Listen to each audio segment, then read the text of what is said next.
সকলকে অসংখ্য ধন্যবাদ জানাই বেদান্ত একাডেমির আরও একটি নতুন পর্বে।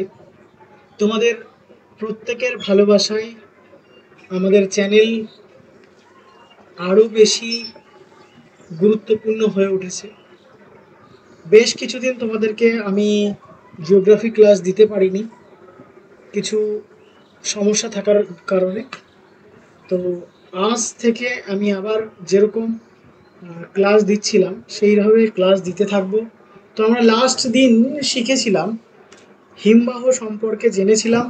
তো সেই হিমবাহের অন্তিম পর্ব অর্থাৎ সঞ্চয় কার্যের ফলে যে হিমবাহের ভূমিরূপগুলো তৈরি হয়, সেই ভূমিরূপগুলো নিয়ে আমি আজ আলোচনা করব। গতদিন আমরা আলোচনা করেছিলাম ক্ষয়জাত ভূমিরূপগুলো। সেই ক্ষয়জাত ভূমিরূপের পর আজ আমরা আলোচনা করতে চলেছি কি না, হিমবাহের সঞ্চয় কার্যের ফলে যে সমস্ত ভূমিরূপগুলো গড়ে ওঠে সেইগুলো সম্পর্কে। ঠিক আছে? তো তোমরা যারা এখনো আমাদের হোয়াটসঅ্যাপ গ্রুপে জয়েন হওনি, তারা এই উপরে দেওয়া হোয়াটসঅ্যাপ নাম্বার থেকে, হ্যাঁ, উপরে দেয়া এই যে দেখতে পাচ্ছ এখানে, এই হোয়াটসঅ্যাপ নাম্বার থেকে আমাদের হোয়াটসঅ্যাপ গ্রুপে জয়েন হয়ে যাবে। এই নাম্বারে তোমরা SMS করলেই তোমাদেরকে জয়েন করিয়ে নেওয়া হবে এবং সেখানে আমরা আমাদের বিভিন্ন নোটস প্রোভাইড করে থাকি। এছাড়াও আমাদের পেইড ব্যাচ, যেটা সম্পূর্ণরূপে শুরু হয়ে যাবে আজ থেকেই, অর্থাৎ সানডে থেকে সম্পূর্ণরূপে শুরু হয়ে যাবে। এর পূর্বে আমাদের পেইড ব্যাচে আমরা প্রথম অধ্যায় করেছি এবং হিমবাহ আজ শেষ হয়ে যাবে। ঠিক আছে? তো এই দুটো অধ্যায় আমাদের পেইড ব্যাচে কমপ্লিট হয়েছে, তার রেকর্ডেড ক্লাস বা ইউটিউবে তোমরা তার ক্লাস পেয়ে যাবে। এবং যদি আমাদের পেইড ব্যাচে অংশগ্রহণ করো তাহলে আমাদের যে নোটস নোটস প্লাস আমাদের যে প্র্যাকটিস সেট রয়েছে, হ্যাঁ, যেগুলো টোটালি তোমাদের এক্সাম ওরিয়েন্টেড, এক্সামে আসার মতো কোশ্চেন তুলে ধরা হয়েছে। হ্যাঁ, তো তোমরা যারা আমাদের পেইড ব্যাচে অংশগ্রহণ করতে চাও তারা জানিও, তাদেরকে আমরা পেইড ব্যাচে অংশগ্রহণ করিয়ে নেব। ওকে, চলো তাহলে আজ আমরা কথা না বাড়িয়ে এবার শুরু করি। প্রথমে যেটা আমরা জানবো সেটা হচ্ছে সঞ্চয়জাত। আজ আমরা কি ভূমিরূপ জানবো না, সঞ্চয়জাত ভূমিরূপ। সঞ্চয়জাত ভূমিরূপগুলো আজ আমরা জানবো কিসের না, হিমবাহের। হিমবাহের ফলে সৃষ্ট যে সঞ্চয়জাত ভূমিরূপগুলো আছে সেগুলো আজ আমরা এক এক করে জানবো। প্রথমে যেটা জানবো সেটা হচ্ছে গ্রাবরেখা। প্রথমে যেটা দিয়ে শুরু করব সেটা হচ্ছে কি, গ্রাবরেখা। গ্রাবরেখা কি? দেখো, হিমবাহের যখন উপত্যকা দিয়ে বয়ে আসে তখন কি হয়, দুপাশে, মাঝখানে, সামনে হিমদ্রোণীর মধ্যে, বরফের মধ্যে একসঙ্গে কি স্তূপাকারে সঞ্চিত হয়। অর্থাৎ এই যদি আমার পার্বত্য অঞ্চল হয়, ঠিক আছে, এই যদি আমার পার্বত্য অঞ্চল হয়, এটা ধরুন আমাদের পার্বত্য অঞ্চল, তো এই পার্বত্য অঞ্চলে এখানে আমাদের হিমদ্রোণী তৈরি হয়। তাই তো আমরা দেখেছি গতদিন হিমদ্রোণী কি, কোথায় তৈরি হয়, কিভাবে তৈরি হয়, আমরা হিমদ্রোণী দেখেছি। তো এই যে হিমদ্রোণী তৈরি হচ্ছে, যখন হিমবাহ এই দিক দিয়ে প্রবাহিত হবে, তো এই বরাবর এই সমস্ত জায়গায় কি হয় না, আমাদের হিমবাহের ফলে বয়ে নিয়ে আসা নুড়ি, বালি, কাকড় সঞ্চিত হয়, কখনো কখনো সম্মুখভাগে সঞ্চিত হয়। এবং এটা কিসের আকারে থাকে? রেখার আকারে বা প্রাচীরের আকারে। কিসের আকারে থাকে? রেখার আকারে বা প্রাচীরের আকারে। এটাকেই আমরা কি বলে থাকি? গ্রাবরেখা। এটাকে আমরা কি বলে থাকি? গ্রাবরেখা। সাপোজ ধরে নাও এই বরাবর একটা হিমবাহ বয়ে আসছে, তো এই হিমবাহের দুপাশে এরকম প্রাচীরের মতো সৃষ্টি হবে, সেটাকে আমরা কি বলবো? গ্রাবরেখা। ওকে, আর এই গ্রাবরেখা বিভিন্ন রকমের হয়, সম্মুখ গ্রাবরেখা, পার্শ্ব গ্রাবরেখা। ঠিক আছে, যদি আমি এর উদাহরণে চলে আসি তাহলে আমরা দেখব এর এক্সাম্পল আমরা কোথায় পাবো না, সিয়াচেন, আমাদের সিকিম হিমালয়ে, সিয়াচেনে দেখতে পাওয়া যায়। তাছাড়া আমাদের সিকিম হিমালয়ের যে পার্বত্য অঞ্চল, কি হিমালয়? সিকিম হিমালয় এর পার্বত্য অঞ্চলে আমরা কি দেখতে পাবো না, এই গ্রাবরেখা কিন্তু দেখতে পাবো। ওকে, চলো এরপরে চলে আসো আমাদের বিশেষ করে সিকিমের লাচুং তারপর লাচেন, এই সমস্ত অঞ্চলে কিন্তু এগুলো দেখতে পাওয়া যায়। যদি আমরা দেখি এই গ্রাবরেখা কত প্রকারের হয়, আমরা যদি দেখি তাহলে গ্রাবরেখা প্রথমে পাবো পার্শ্ব গ্রাবরেখা। এক এক করে আমরা আলোচনা করি। পার্শ্ব গ্রাবরেখা আমি তো এখানে বলেই দিলাম, যে সময় এইটা যদি আমাদের হিমবাহ হয়, এর পাশে এই যে যে গ্রাবরেখা সৃষ্টি হয়েছে, এটাকে আমরা কি বলে থাকবো? পার্শ্ব গ্রাবরেখা। ঠিক আছে, এটা কিসের মতো সৃষ্টি হয়? প্রাচীরের মতো সৃষ্টি হয়। এরপর চলে আসো বি, মধ্য গ্রাবরেখা। মধ্য গ্রাবরেখা এটা কি? যদি আমরা দেখি তাহলে আমরা দেখব যে না, দুটি হিমবাহের মিলনস্থলে উভয়ের সন্নিহিত পার্শ্ব গ্রাবরেখা দুটি যখন মিলিত হয়, সাপোজ ধরে নাও এটা একটা হিমবাহ, এদিক দিয়ে আরেকটা হিমবাহ আছে, ঠিক আছে, তাহলে দুটো হিমবাহের মাঝে এই যে প্রাচীরের মতো সৃষ্টি হচ্ছে, এটাকে আমরা কি বলবো? মধ্য গ্রাবরেখা। বোঝা গেল? তাহলে এদিক থেকে একটা হিমবাহ চলে যাচ্ছে, এদিক থেকে একটা হিমবাহ চলে যাচ্ছে, এর মাঝখানে যদি কোনো গ্রাবরেখা সৃষ্টি হয় তখন সেটাকে আমরা কি বলবো? মধ্য গ্রাবরেখা। লাস্ট যে গ্রাবরেখাটা পাবো সেটা হচ্ছে প্রান্ত গ্রাবরেখা। লাস্ট যে গ্রাবরেখাটা পাবো সেটা কি রেখা পাবো? প্রান্ত গ্রাবরেখা। প্রান্ত অর্থে শেষ। যেমন দেখো, হিমবাহের যখন প্রবাহ হচ্ছে, হিমবাহ গলে গিয়ে হিমবাহের গতির সঙ্গে আড়াআড়িভাবে অবতল প্রকৃতির, মানে ধরো এই যে হিমবাহ প্রবাহিত হচ্ছে, এই দিকে এই প্রবাহ পথে আড়াআড়িভাবে এই জায়গাটাতে যদি সঞ্চিত হয়, তখন এটাকে আমরা কি বলবো? প্রান্ত গ্রাবরেখা। এটাকে আমরা কি বলবো? প্রান্ত গ্রাবরেখা বলবো। ওকে, চল, তাহলে আমরা পেয়ে গেলাম গ্রাবরেখা। এছাড়াও আমরা আরো কিছু গ্রাবরেখা পড়ি, এই তিনটে হচ্ছে আমাদের মেন পার্ট। এছাড়াও আমরা ভূমি গ্রাবরেখা, ভূমিতে এই যে সমভূমিতে যে অঞ্চলটা রয়েছে এখানে যদি তৈরি হয়। হিমতল গ্রাবরেখা যদি প্রস্তরখণ্ড, যদি কি হয় না প্রস্তরখণ্ড সহ আমাদের বাকশুণ্ডের মধ্যে গ্রাবরেখা হয়, তাহলে সেটাকে আমরা কি বলবো? হিমতল গ্রাবরেখা। তো এইগুলো আমাদের আরো অন্যান্য গ্রাবরেখার মধ্যে চলে আসছে, অত বেশি ইম্পর্টেন্ট নয়, অতএব আমাদের এগুলো না পড়লেও চলবে। ওকে, চলো এবার চলে আসো আমাদের পরবর্তী যে ভূমিরূপ, একদম আমাদের ইসে রয়েছে, যেমন হিমবাহ জলধারা। হ্যাঁ, বা আমরা বলতে পারি হিমবাহ এবং জলধারার ফলে সৃষ্ট যে সমস্ত ভূমিরূপগুলো রয়েছে, তার মধ্যে প্রথমেই যেটা আমরা জানব সেটা হচ্ছে কি? বহিবিধৌত সমভূমি, আউটওয়াশ প্লেন।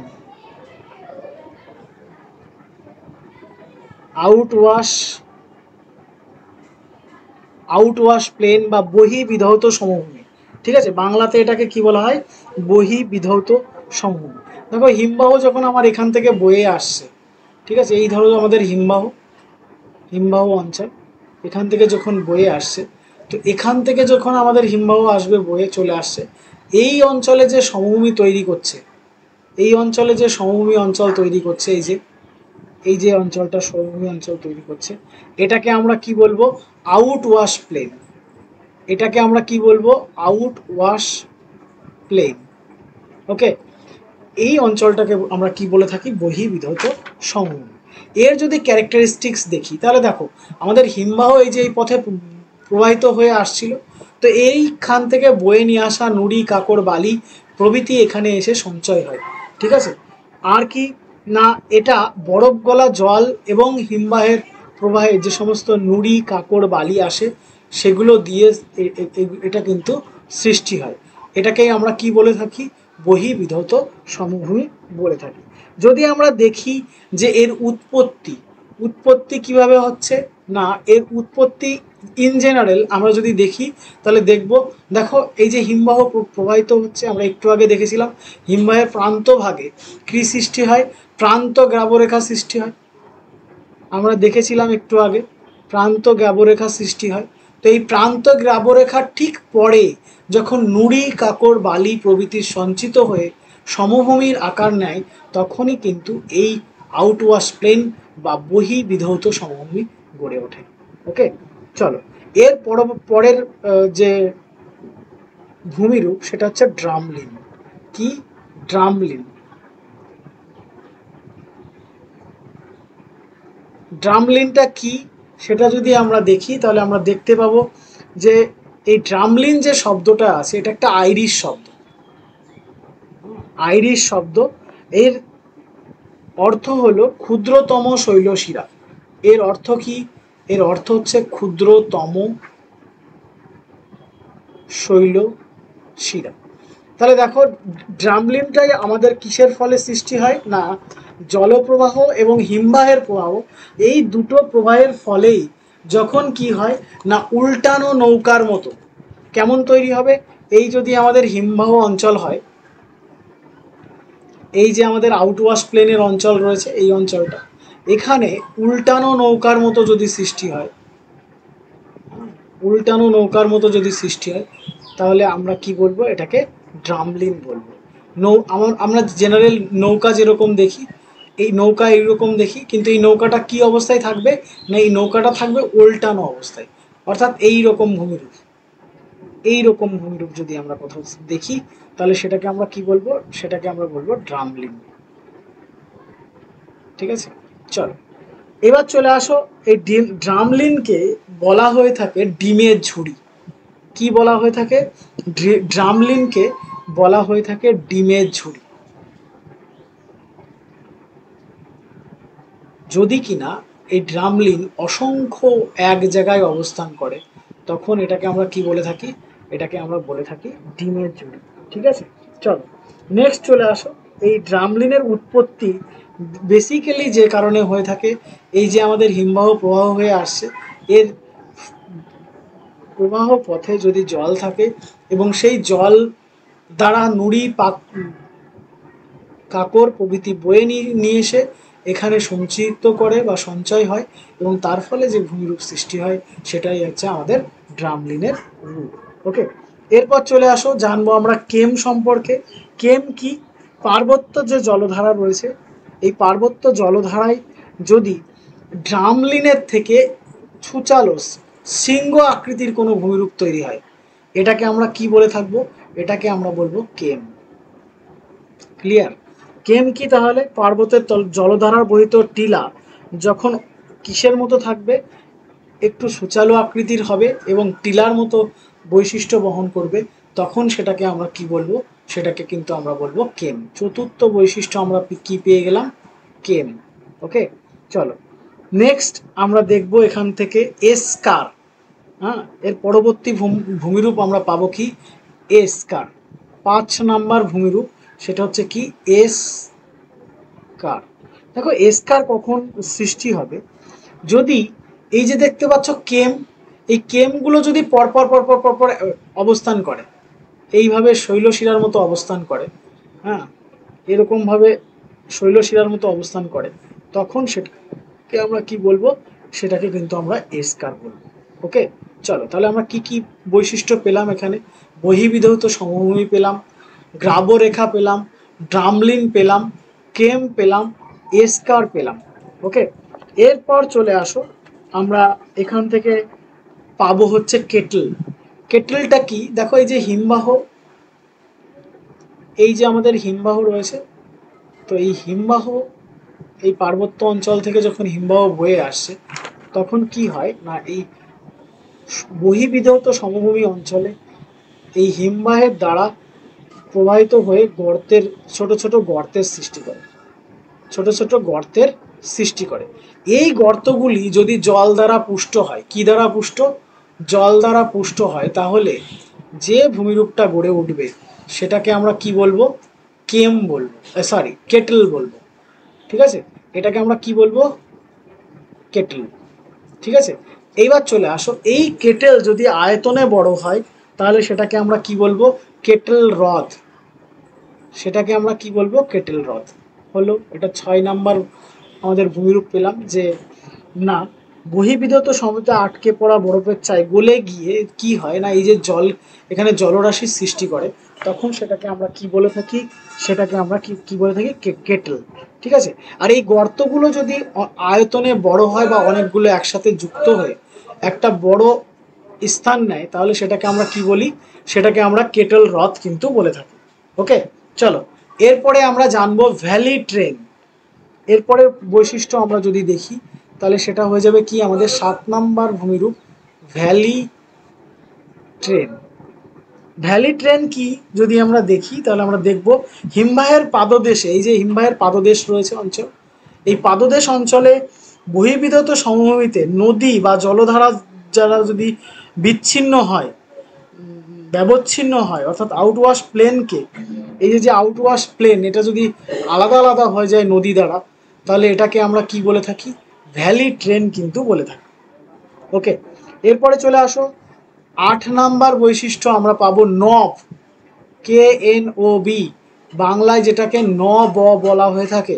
নবটা কি, এই যে বহির্বিধত সমভূমিটা তোমরা দেখতে পাচ্ছ, এর মধ্যে যদি কেটল হ্রদের মাঝে, হ্যাঁ, টিলা পদার্থ সঞ্চিত হয়ে উঁচু টিলা গঠন করে, মানে এই যে কেটলগুলো দেখছো, এই কেটলের ভেতরে যদি কোনো উঁচু টিলা সৃষ্টি হয়, তখন এটাকে আমরা কি বলবো, এটাকে কিন্তু আমরা হ্রদ বলবো। তাহলে কেটল হ্রদের মধ্যে, এটা ধরে নাও একটা কেটল হ্রদ, আর এই কেটল হ্রদের মধ্যে কি হবে না, উঁচু টিলা আকৃতির কোনো ভূমিরূপ তৈরি হবে, এই যে এইরকম কোনো টিলা আকৃতির ভূমিরূপ তৈরি হবে, তখন সেটাকে আমরা কি বলবো, সেটাকে আমরা নব বলবো। ঠিক আছে, এগুলো ছোট ছোট ঢিপির মতো হয়। বিশেষ করে এই নব আমাদের ইউরোপের উত্তর অংশে দেখতে পাওয়া যায়। ঠিক আছে, কোথায় দেখতে পাওয়া যায়, ইউরোপের উত্তর অংশে কিন্তু দেখতে পাওয়া যায়। লাস্ট আমাদের যে বৈশিষ্ট্য আমরা এখান থেকে পাবো 9 নাম্বার, সেটা হচ্ছে ভার্ব। কি ভার্ব কি সেটা আমাদের দেখতে হবে। দেখো ভার্ব কি জিনিস, এই যে বহির্বিধত সমভূমি দেখতে পাচ্ছ তোমরা, এই সমভূমিতে আমাদের কেটল হ্রদ রয়েছে, এর তলের স্তরে যে সঞ্চিত পলি, এটা যদি আমাদের কেটল হ্রদ হয়, বা এখানে যদি আমি এটাকে কেটল হ্রদ দেখি, এর গভীরে, হ্যাঁ, এর গভীরে যে সঞ্চিত পলি তোমরা দেখতে পাচ্ছ, বা এর মধ্যে যে যদি পলি সঞ্চিত হয়, এর মধ্যে যদি পলি সঞ্চিত হয়, এই সঞ্চিত পলির নামই ভার্ব। ওকে, তাহলে কেটল হ্রদের ভেতরে যে সঞ্চিত পলি রয়েছে সেগুলোকে আমরা কি বলে থাকি, ভার্ব বলে থাকি। ওকে, তো নেক্সট ক্লাসে আমাদের অলরেডি আমরা হিমবাহ কমপ্লিট করে ফেলেছি। পরবর্তী ক্লাসে আমরা হিমবাহ সম্পর্কে কি জানবো, হিমবাহ তো শেষ হয়ে গেল, পরবর্তী ক্লাস আমরা একটু ফিজিক্যাল জিওগ্রাফির দিকে চলে যাব, যেখানে ভারতের ভূগোলের অন্যতম উপাদান ভারতের জনসংখ্যা এবং জনবসতি নিয়ে আলোচনা রয়েছে। তো আমরা নেক্সট ক্লাসে ভারতের জনসংখ্যা নিয়ে আলোচনা করব। ওকে, তো নেক্সট ক্লাসের জন্য সকলকে স্বাগতম জানাচ্ছি। তোমরা প্রত্যেকে অবশ্যই পরবর্তী ক্লাসে জয়েন করবে। আজ রাত 8:30টার সময়, 8:30-এর সময় তোমাদের পরবর্তী ক্লাস অর্থাৎ লাইভ ক্লাস দেয়া হবে। তোমরা প্রত্যেকে জয়েন করো। আর যারা আমাদের পেইড ব্যাচে জয়েন করতে চাইছো, পেইড ব্যাচে জয়েন করে যাও। টোটাল সেমেস্টার তোমাদের লাগবে 999 টাকা। প্রথমে তোমাদের পে করতে হবে 500 টাকা, এবং 2 মাস পরে গিয়ে বাকি 499 টাকা তোমাদের পে করতে হবে আমাদের পেইড ব্যাচ জয়েন করার জন্য। ঠিক আছে, তো পেইড ব্যাচের কিছু ডেমো নোটস তোমাদের আমি প্রোভাইড করতে পারি। তোমরা যদি কেউ ইচ্ছুক থাকো তাহলে তোমরা জানাবে। আমরা পেইড ব্যাচে তোমাদেরকে লাইভ ক্লাস দিয়ে থাকি গুগল মিটের মাধ্যমে। তো দেখা হবে পরবর্তী ক্লাসে, তত সময়ের জন্য তোমাদের থ্যাংক ইউ সো মাচ।